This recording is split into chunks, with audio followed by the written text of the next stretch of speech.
Bonjour à tous et bienvenue sur la chaîne Compromis Express TV. Alors aujourd'hui, nous allons parler d'un sujet qui concerne les différents statuts du négociateur immobilier, puisque vous êtes nombreux à me poser souvent des questions. Vous désirez démarrer votre activité et vous ne savez pas quel statut il existe ou vers quoi vous orienter dans le cadre de votre nouvelle activité d'immobilier ou de votre activité existante et vous souhaitez tout simplement changer de statut. Alors, il y a différents statuts. Il y a tout d'abord le statut de négociateur immobilier, entre guillemets, en agence immobilière. Voilà, bon, ça c'est un statut qui existe depuis longtemps. Aujourd'hui, il ne faut pas se leurrer, si vous n'avez pas d'expérience dans la transaction immobilière, il vous sera difficile de trouver une agence qui vous proposera donc le statut de négociateur immobilier salarié avec un fixe plus commission, etc. Bon, là c'est plutôt réservé, c'est en général un statut qui est proposé par les grands réseaux nationaux dans l'immobilier qui recherchent plutôt des jeunes sortis BTS profession immobilière ou entre guillemets stagiaires, hein, parce que tout simplement ils seront payés relativement faiblement, il faut bien l'avouer, puisque dans le cadre du démarrage d'activité, ils bénéficieront d'un petit fixe. Et puis les commissions, on va dire, sur les ventes, que ce soit les ventes agences ou la vente propre du négociateur, est en règle générale attribuée au négociateur le plus ancien, voire au directeur d'agence, parce que tout simplement, l'acquéreur lui-même est détourné au sein même de l'agence. Voilà. Bon. Alors voilà, si vous avez une grosse expérience commerciale et vous avez peut-être fait un petit peu d'immobilier sur les années précédentes, vous cherchez un poste de négociateur, vous pouvez accéder au statut négociateur salarié. Bon, voilà, pourquoi pas. Il faut tenter avec un fixe plus une avance qui est une avance sur commission. Hein. C'est-à-dire que quand vous faites des ventes, l'agence récupère l'avance sur commission des mois précédents qui vous aura été versée.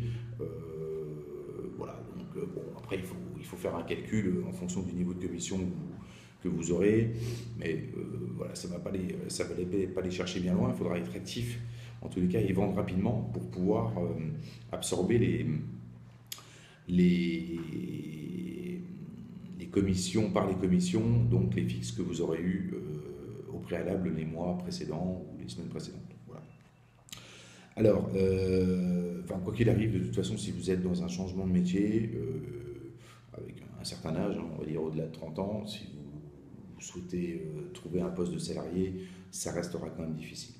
Vous avez une autre possibilité, si vous êtes par exemple au chômage, vous pouvez bénéficier des allocations. Moi, je vous préconise plutôt de vous orienter vers le portage salarial. Alors, il y aura un thème sur le portage salarial également hein, sur la chaîne Compromis Express TV. Euh, je vous expliquerai les avantages du portage salarial. Voilà, donc on est sur une forme de donnant-donnant, puisque l'agence vous forme, va vous accompagner, vous expliquer un petit peu les rudiments du métier, etc. Et puis d'un autre côté, vous ne prenez pas un grand risque, puisque vous continuez de percevoir vos allocations. Voilà. Hein, donc ça, on y reviendra plus en détail. Et puis voilà. Alors vous aurez plus de chances par contre à trouver au sein d'une agence immobilière ou d'un réseau ce qu'on appelle donc le statut agent commercial ou agent mandataire. Après, il y a plusieurs formes. Ça, il y aura une thématique vidéo également qui explique les différents statuts dans le statut lui-même, on peut dire, puisque agent commercial, vous êtes un professionnel indépendant. Voilà, vous pouvez vous inscrire donc au RSAC, hein, registre spécial des agents commerciaux, au tribunal de commerce de votre département ou ce genre de choses. Donc ça, vous avez à vérifier. L'inconvénient, c'est que vous payez des cotisations sociales avant même de démarrer votre activité. Voilà, hein, donc là, c'est pour l'agent commercial ou l'agent mandataire. Après, il y a un autre statut peut-être en fonction des départements. Là, je ne peux pas m'avancer. Bon, il y a certains départements qui ont validé le statut d'auto-entrepreneur.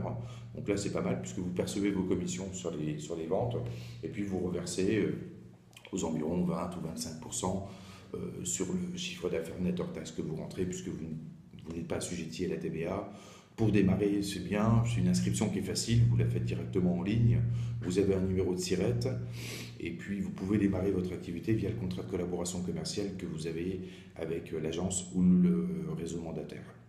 Voilà en ce qui concerne donc les différentes possibilités, les différents statuts pour démarrer votre activité dans le monde de l'immobilier, entre guillemets. Donc je récapitule, vous avez la possibilité d'avoir le statut de négociateur salarié agence avec un fixe, et vous gagnez aussi donc les commissions sur les ventes. Il faudra vous speeder pour faire des ventes, car le fixe en général est une avance sur commission.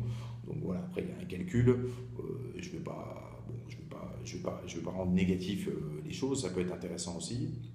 Il faut voir les modalités, c'est reste du cas par cas qui vous sont proposés avec l'agent immobilier lui-même. En règle générale, c'est quand même pas très très intéressant.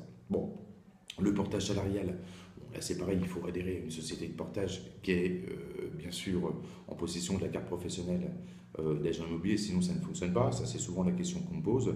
Une société de portage qui n'a pas la carte professionnelle d'agent immobilier ne peut pas vous porter au statut de négociateur immobilier. Ça va de soi, hein, d'accord. Voilà, comme une auto-école, un moniteur auto-école, s'il n'a pas l'agrément de formateur de moniteur auto-école, il ne peut pas vous emmener et vous communiquer l'apprentissage à la conduite. Voilà. Et après, donc, le statut le plus courant, hein, qui est apparu quand même dans les années 2004-2005, après tout ça pour contrer un certain nombre de choses en ce qui concerne la loi, et l'attribution des cartes d'agents immobiliers qui étaient accessibles aux agents commerciaux avant 2004 ou 2005 et qui a été supprimée ensuite par la suite. Donc, il est apparu les réseaux où on délivre des cartes blanches d'agents mandataires. Voilà, donc ça fait ni plus ni moins. Quand vous avez 50 agents mandataires sur une ville, ça fait 50 agents immobiliers de plus, hein, faut pas, hein, tout simplement. Voilà, donc là vous êtes à votre compte, vous n'avez pas de lien de subordination, et puis vous travaillez votre activité, vous exercez votre activité sous le couvert de l'agence. Voilà, donc après à définir avec l'agence, bien sûr, le niveau de commission. Quand vous êtes en agent mandataire, de toute façon, il faut viser, si vous travaillez à partir de votre domicile sur votre secteur, il faut viser au minimum 70% de commission sur les ventes et les honoraires encaissés par l'agence. Ça, c'est, voilà. Après, bon, encore une fois, c'est du cas par cas. Si vous êtes en agent mandataire à domicile, si vous êtes en agent mandataire en agence, parce que c'est le cas aussi, vous pouvez être la majorité des agents, il y a énormément d'agents commerciaux qui sont bien sûr présents en agence, qui ont leur bureau à l'agence, qui bénéficient du téléphone de l'agence immobilière, de la publicité, etc., etc. Donc la commission derrière, elle est moindre, hein, c'est évident. Si vous n'avez pas les charges de publicité et tout ce qui va avec, vous êtes sur un niveau de commission qui est bien moindre. Voilà. Là, on parlait d'agent mandataire, hein. Il y a agent commercial en agence et agent mandataire. Bon, c'est un petit peu compliqué. Je vous invite à regarder à nouveau la vidéo si vous n'avez pas tout compris, et éventuellement poser des questions par email à compromisexpressfrance@gmail.com, par téléphone, par la page Facebook que je vous invite à visiter sur la page Compromis Express, etc., etc.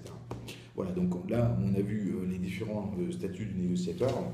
La prochaine thématique vidéo portera essentiellement sur le portage salarial, où je vous expliquerai rapidement les conditions et les avantages et les inconvénients, parce qu'il y en a, sur le portage salarial, voilà, qui peut être intéressant. Alors je vous dis à très bientôt, et puis n'hésitez pas à poser toutes vos questions sur nos différentes pages Compromis Express. À bientôt, bye bye.